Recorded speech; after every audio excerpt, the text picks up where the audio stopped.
Mais ou menos qual a idade de vocês? A minha qualidade? Minha idade.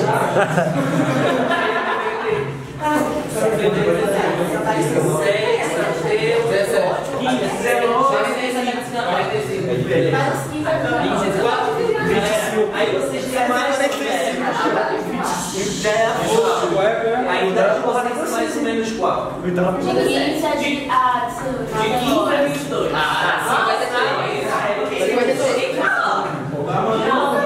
Sabe por que eu pergunto isso?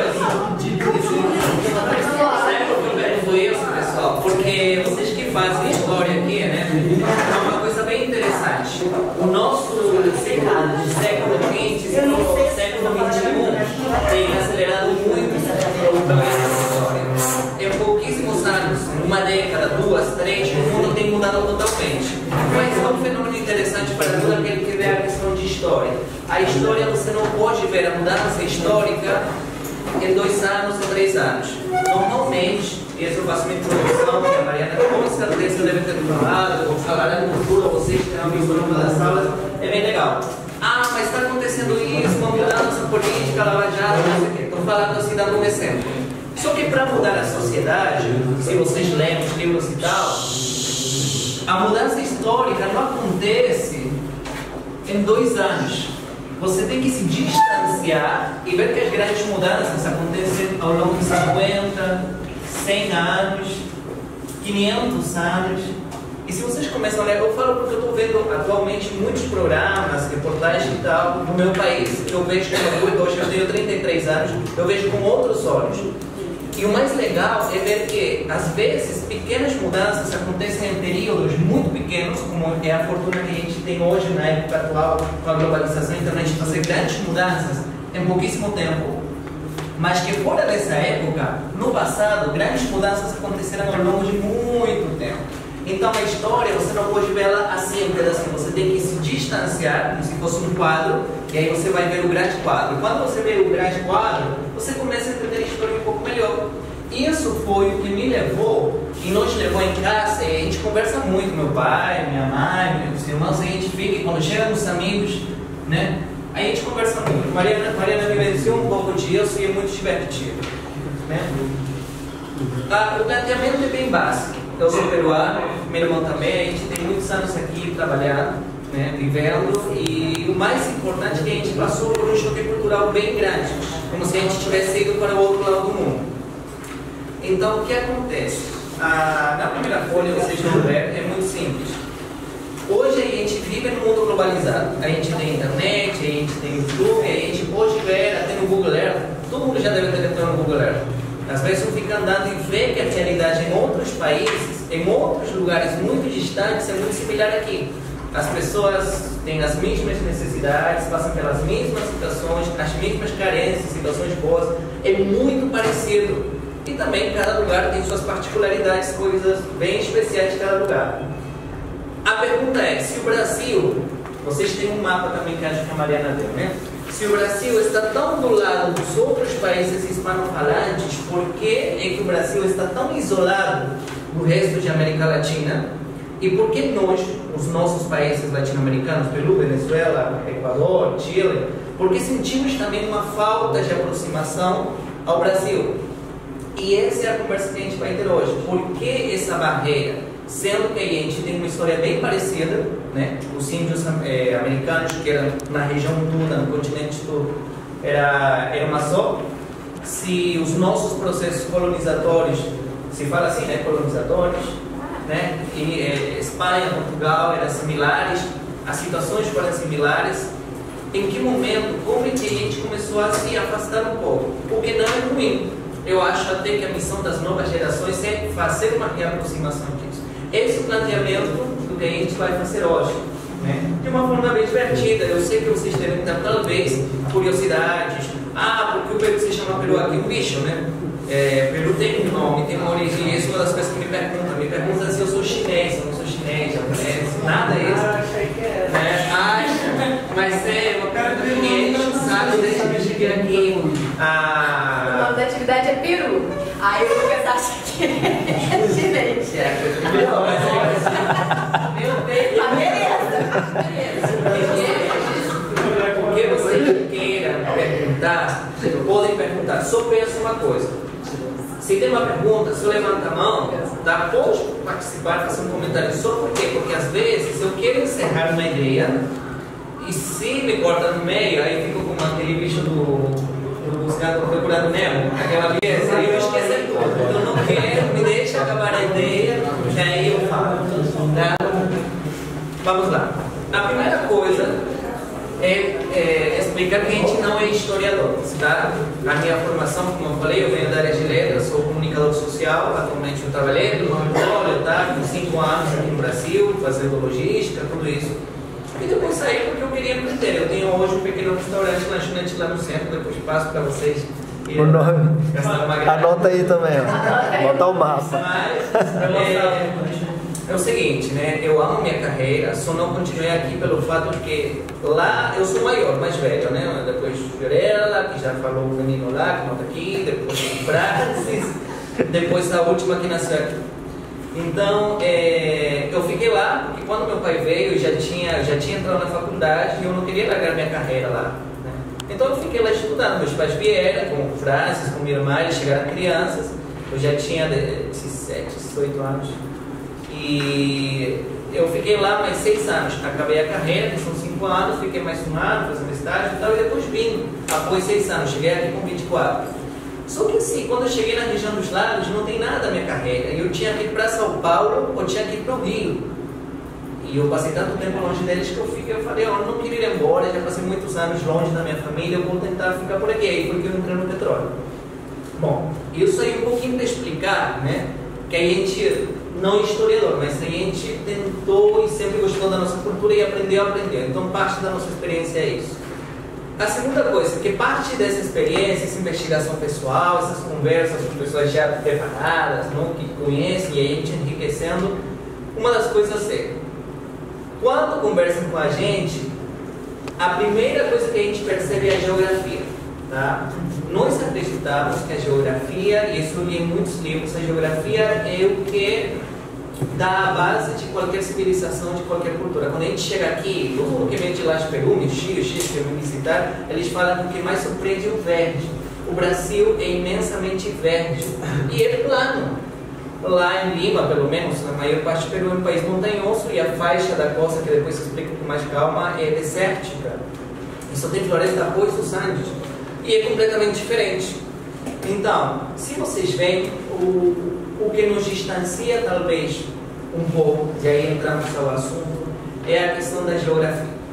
Tá? Eu vou simular o mapa, vocês têm aí, só a maneira bem minimalista, né?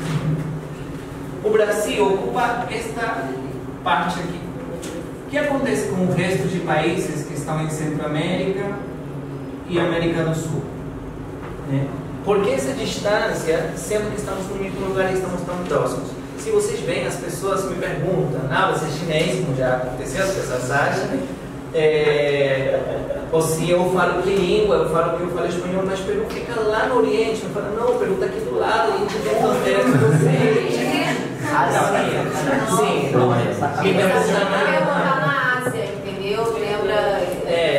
E fala, não, Peru sim, peruano, coreano, chinês, é tudo igual, tudo igual. Fala assim. É perto da Índia. Aí eu falo, não, eu sou daqui de Peru do lado. Então vocês falam peruanês? Dá pra acreditar. Agora imagina anos da tua vida as pessoas te fazendo as mesmas perguntas. É chato, mas isso aí também a gente começa a entender que não necessariamente é falta de conhecimento das pessoas. As pessoas meio que são burras, ninguém é obrigado a saber. Mas o que nós percebemos é que uma falta de informação, e aí foi que começou, pelo menos particularmente, uma pesquisa de por que há esse abismo cultural tão grande, sendo que estamos do lado. Aí começa a me perguntar, mas também nós lá, aquilo que conhecemos do Brasil não é também tanta coisa. Porque nós também temos essa carência de conhecimento. Porque por mais que vocês possam se incomodar, porque lá fora se tem, o mesmo brasileiro fala, imagina o Brasil, primeiro é um lugar paradisíaco. Imagina praias, imagina floresta, e carnaval, futebol, samba. É isso que a gente vê e imagina, porque é igual também. Eu não vou falar nada, porque o que pensa de Peru é Machu Picchu. Como se fosse a única coisa. Já me perguntaram se eu trabalhamos lá, é muita coisa. Olha, o Brasil está aqui, vocês têm seus mapas. O que acontece? Geograficamente, vocês devem ver Aço Grande, já devem ter visto, vão ver ao longo dos seus estudos, na faculdade, em todo lugar, que a geografia é mais de todos os povos, né? Por exemplo, um lugar meramente campestre, agropecuário e tal, sempre vai ter, desde os povos antigos, os deuses deles são deuses agrícolas, né? Os índios dançavam para trazer a chuva. Lá em Peru, por exemplo, quando havia muitas chuvas, os povos da costa, havia grandes alagamentos e havia destruições, porque uma faixa desértica. Então, quando apareceu o arco-íris, que era representado por um deus, eles tinham pânico, eles choravam e gritavam porque achavam que ia haver uma desgraça. Então, as mesmas representações acontecem em diferentes lugares.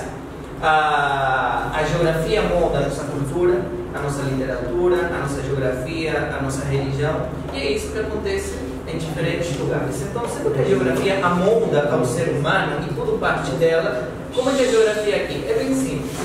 Tá?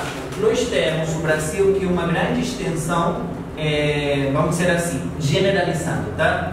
É como uma floresta. É planície, é longa, é plana. Aqui tem uma cadeia montanhosa que se estende desde aqui mais ou menos e desce até Chile, Argentina, por aí. O curioso desses Andes é que se você os vê um corte transversal, tá?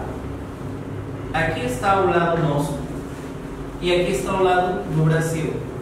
O meu país tem um pouco desses três, só um pouco. São os famosos edifícios altitudinais, tá? Desculpem lá, gente.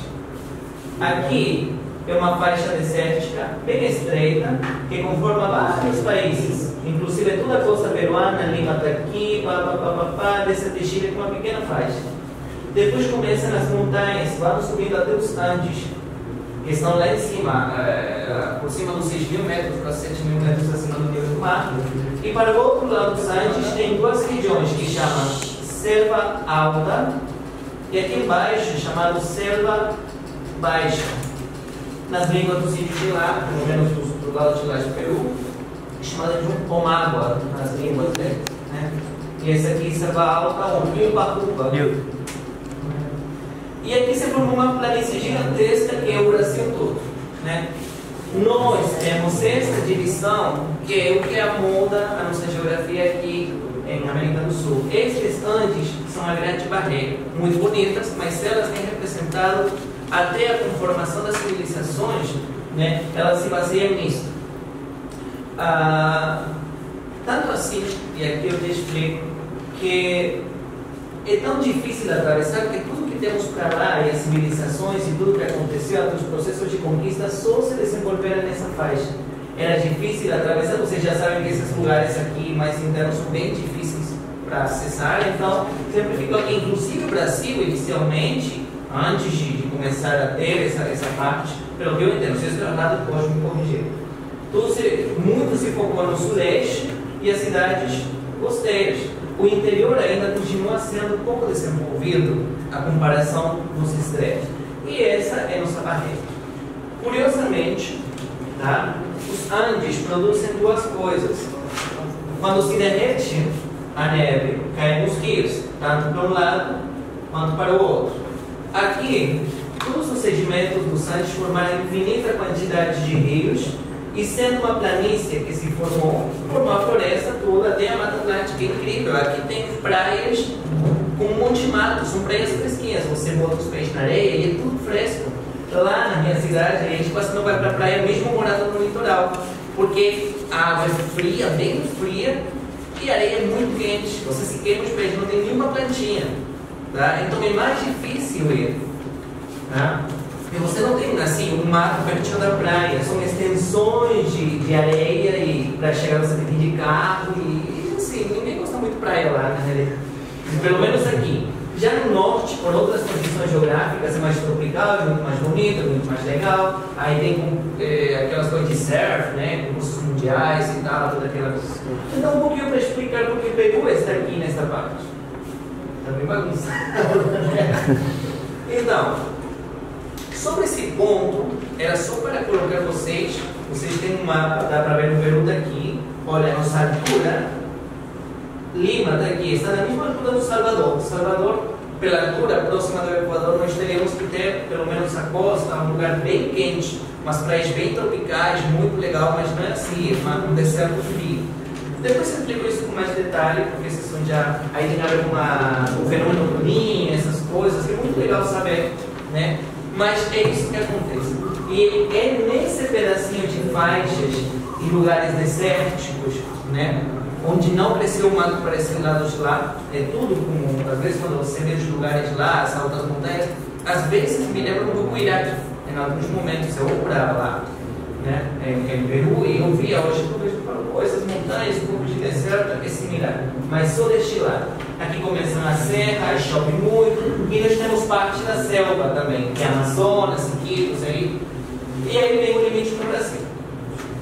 Então, sobre esse ponto, gente, sem querer ser muito chato, ou termo estendido, vocês têm alguma curiosidade, alguma pergunta, alguma coisa que queiram falar? Pode falar. Comida típica de onde morava. Então, até a comida de uma manifestação cultural, ela depende da geografia. Vou fazer esse parêntese para matar a curiosidade, passo ao próximo ponto e, por exemplo, esse tipo de perguntas são muito interessantes. Eu as anoto aqui, tá?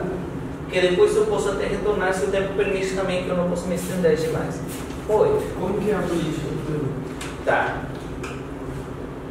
Política, cara, quanto tempo a gente ficou falando? A gente só parou o vídeo porque já tinha que cortar, não tinha? Política é outra coisa.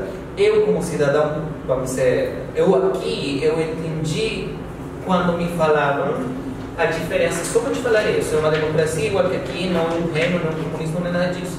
A diferença da política entre aqui e lá é que as decisões importantes na política do Brasil foram tomadas há muitos anos. Vamos tirar a capital do Rio e vamos levar para Brasília. Isso aconteceu faz 50 anos, mais ou menos.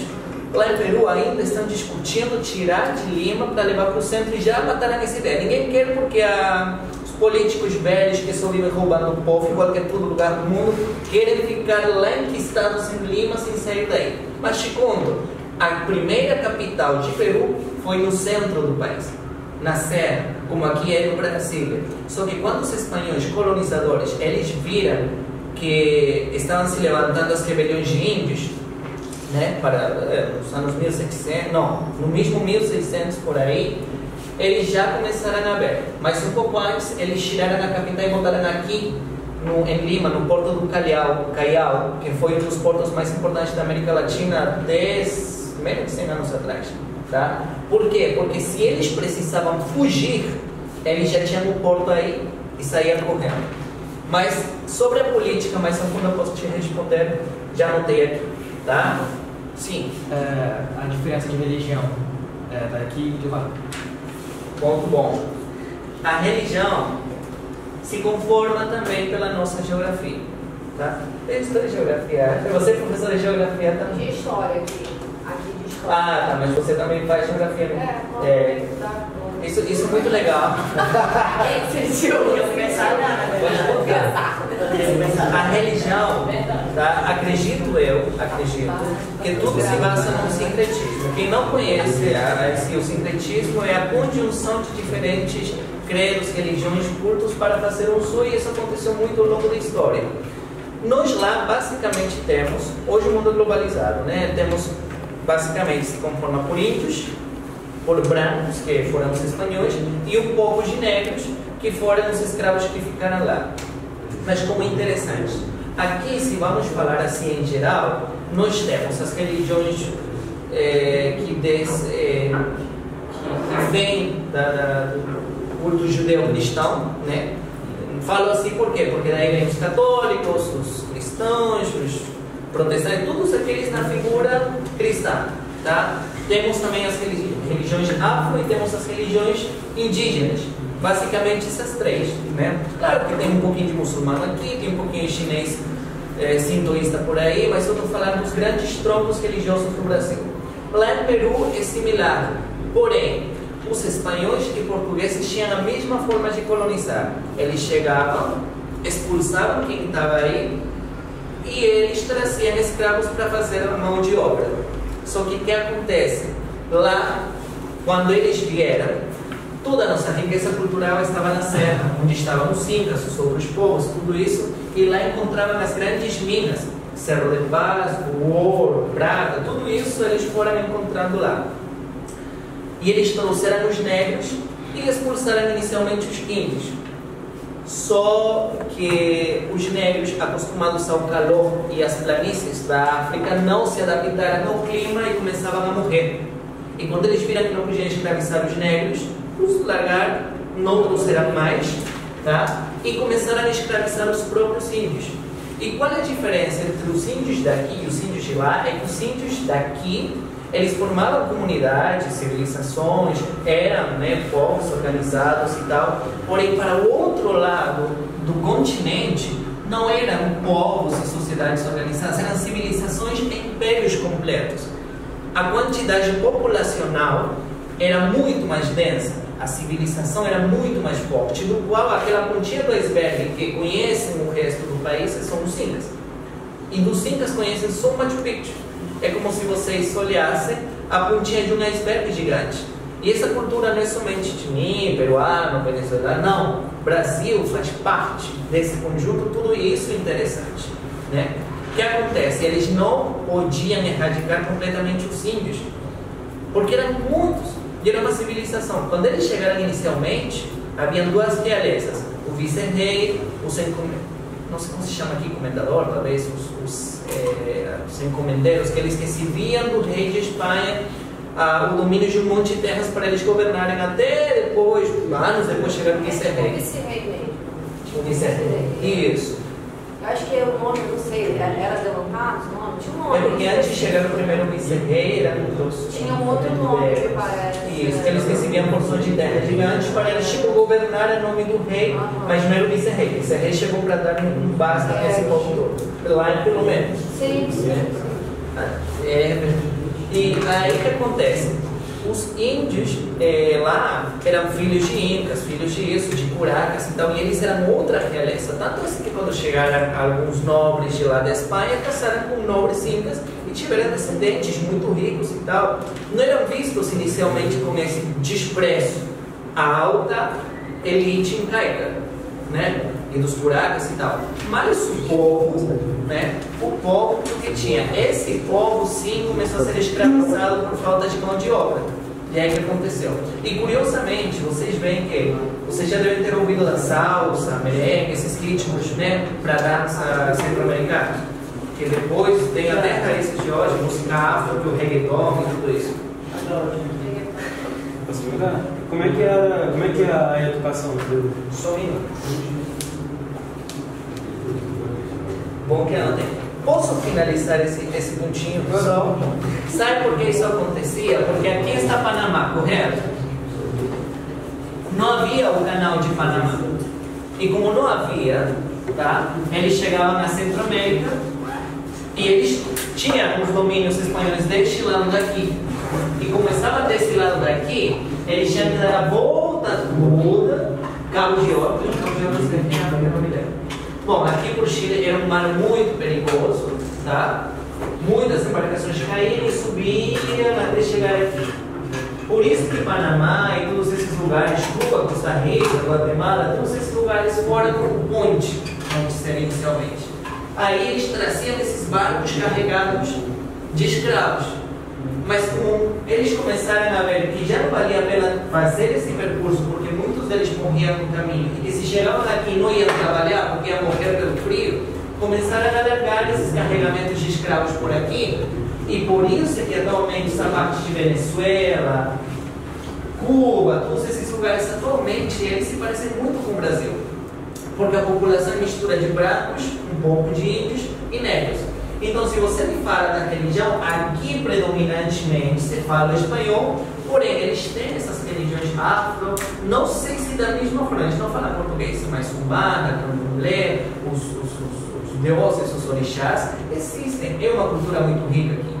Se você sair daqui e vai para lá, vai encontrar muita similaridade, o que já não aconteceu aqui embaixo, porque eles cansaram de trazer os negros que ficaram só em pequenos lugares, como Chincha, que é o sul de Lima e tal.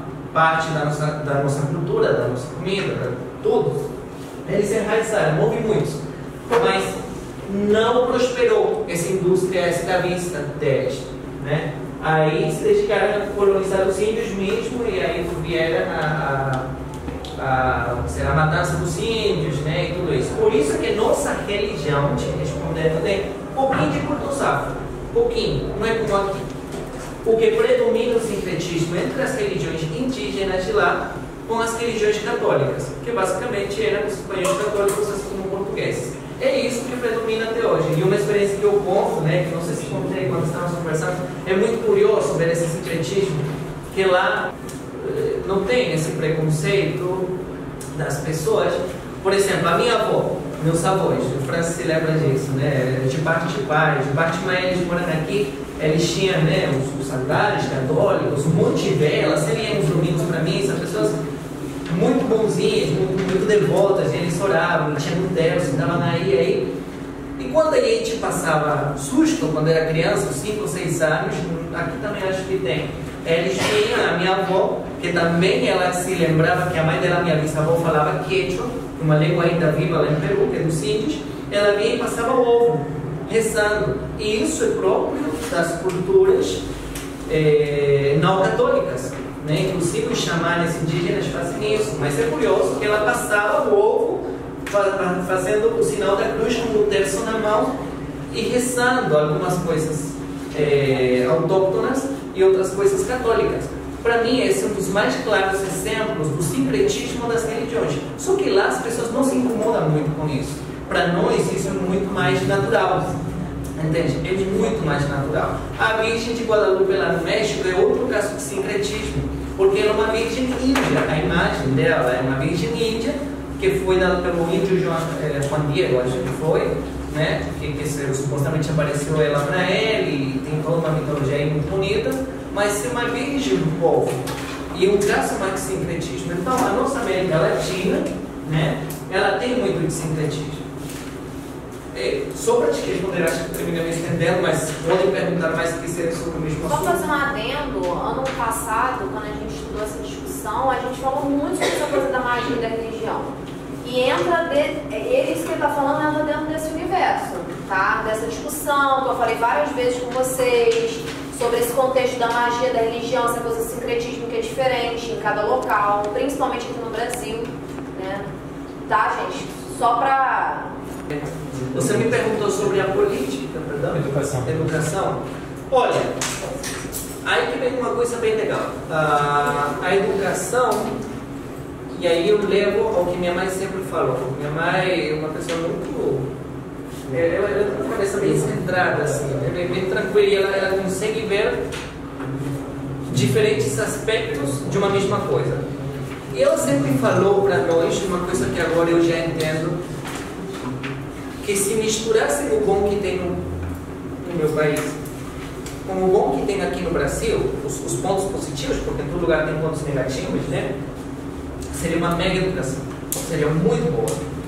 A educação nossa, por exemplo, ela baseia-se muito, tem escolas particulares, escolas estaduais. As escolas estaduais, infelizmente, elas têm muitas vezes condições pobres, né? Gente que não tem dinheiro, que é de graça. A situação dos professores atualmente está passando por uma revolução política lá, porque estão querendo, né, melhorar a qualidade desses professores. Lá no interior é muito difícil, né, pelas montanhas as crianças caminham quilômetros e quilômetros para chegar numa escolinha. Tem documentários sobre isso que ganharam vários prêmios recentemente, porque graças à globalização isso está começando a ser visto. Todo mundo sabe disso, mas quem mora, sobretudo na costa das costas, para isso, né, ignora um pouco o que acontece no interior. Assim como aqui as pessoas ignoram, às vezes, sabem que lá no Ceará as pessoas caminham quilômetros por água, né? E você mora aqui, então esquece um pouco o que acontece lá no Brasil profundo, né? Porém também tem muitos lugares. Eu sou de Lima, nós somos de Lima, e a gente morou lá a vida toda, então eu também não sou o melhor, talvez, para falar sobre a realidade da educação em outros lugares. Mas a gente, quando cresce, conhece amigos, faculdade e tal, conhece as experiências dele. Só um minutinho, por favor.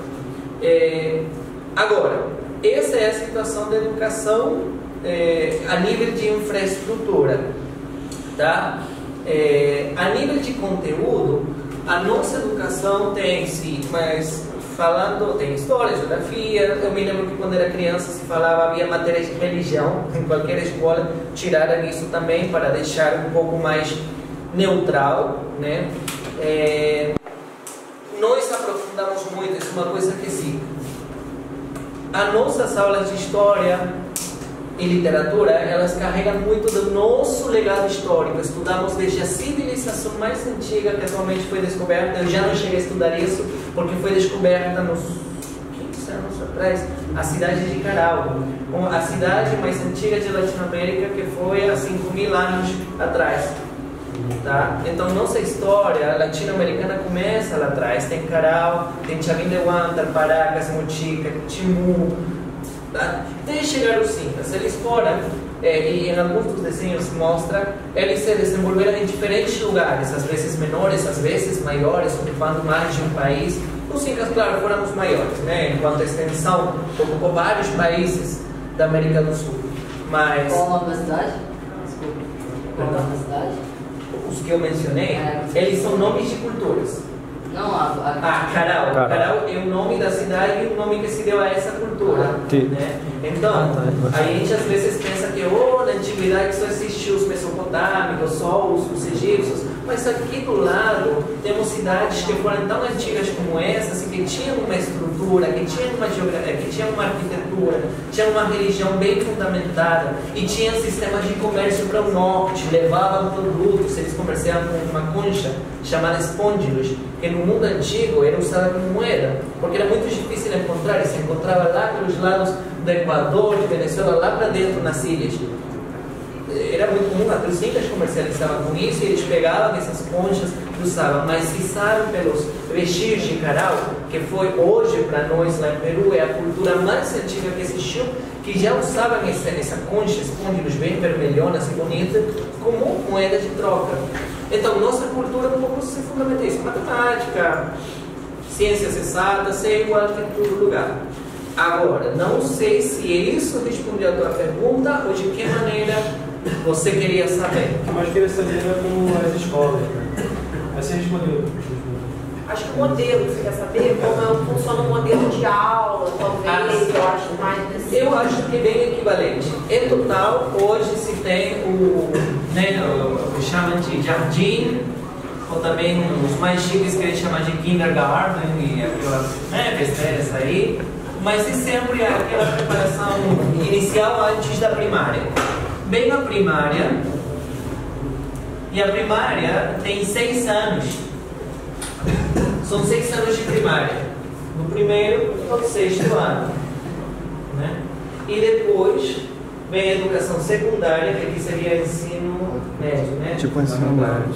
Que são 5 anos. Acho que é fundamental 2, porque esse fundamental 1 Isso. é fundamental 2. É. São 6 anos. Aqui seria, eu Fundamental 1 assim. e o outro fundamental 2 e ainda tem o ensino médio. É isso? E aqui a secundária são 5 anos. Aqui são 5 anos, tá? Então, são ao todo, entre primária e secundária, 11 anos de escola que você faz. Creio que aqui são a mesma quantidade de anos, né? Porque você tem quantos anos no fundamental? São... Fundamental é do primeiro ao... Eu acredito que o espanhol e o português são muito similares.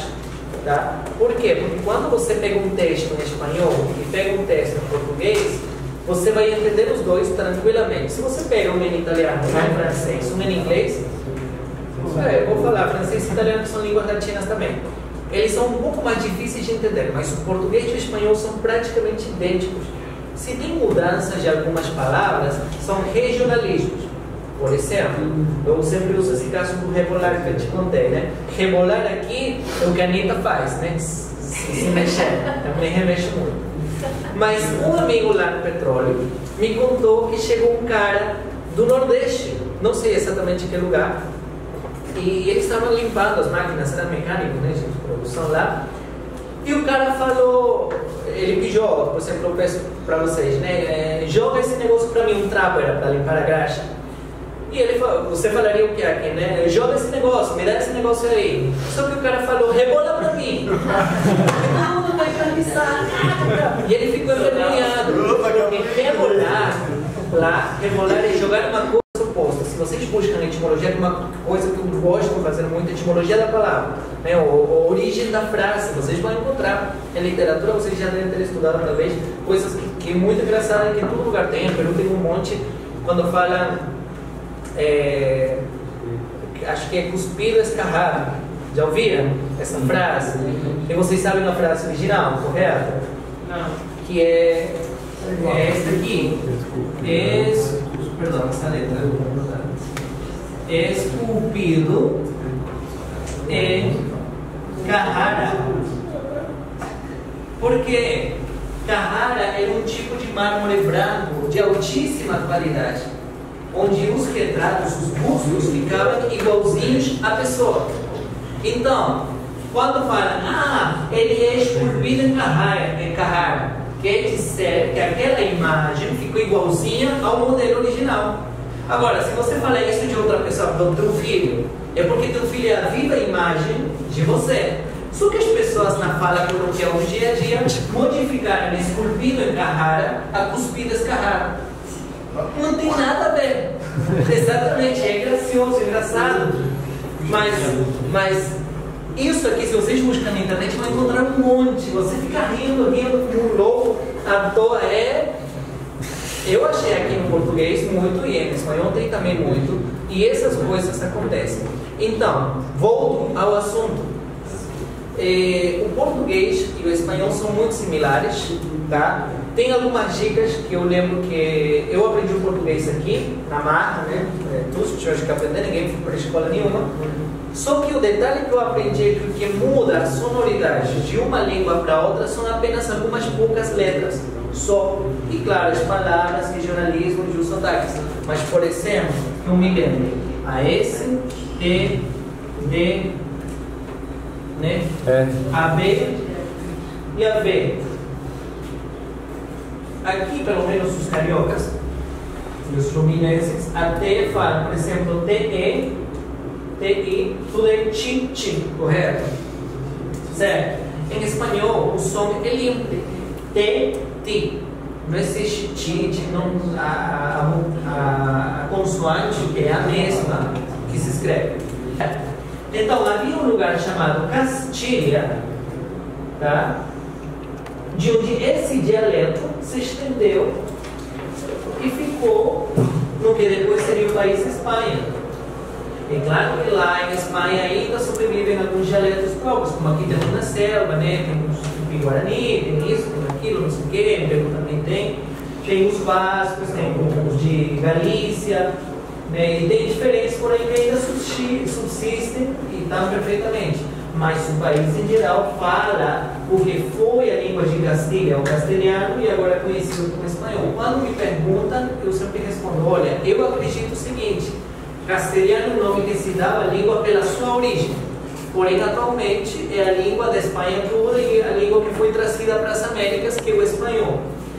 Então, essa é a grande diferença de por que as pessoas sempre me perguntam. Eu estou aproveitando a responder a curiosidade que as pessoas muitas vezes